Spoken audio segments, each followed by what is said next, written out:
My daughter has a special message for you at the end of this video, so make sure you stick around and hear what she has to say. I used to stretch my own canvases, and when you stretch a canvas, you always want to make sure that you're putting your gesso in the center of the canvas and working your way out. It helps stretch it evenly. And if you don't, then if you start in a corner or at the bottom or a side, then it can warp the wood underneath the canvas. Such is life. So there's your art hack and your life hack. Always start from the center. These are wooden canvases that I've made, and I really enjoy working on a harder surface rather than just canvas, the cloth surface.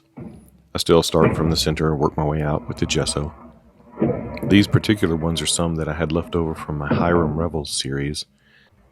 He was America's first black congressman amongst many things. Christian, husband, father, writer, soldier, and he was conservative.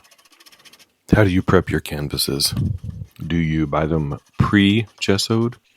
Or if you add texture, do you use gesso for your texture? One of the things I've found over the years that I've used is sawdust. So you can get sawdust pretty much from anywhere, and it adds a really, really gritty, fun texture to paint on.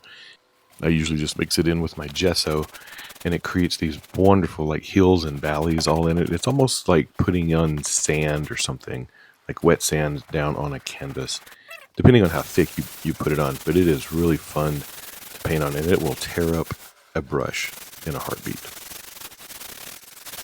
Several years ago, when I did these Hiram Revel paintings, I had a screen print of him, and so what I did was I printed the screens on almost every canvas I had in my studio, so just in case I wanted to make more, because I had to give the screen back to my friend Patrick. And here you can see my daughter's helping me sand off some of this stuff, because I wasn't sure if the ink would actually bleed through, so I'm gessoing over everything to make sure the ink doesn't bleed back through the acrylics.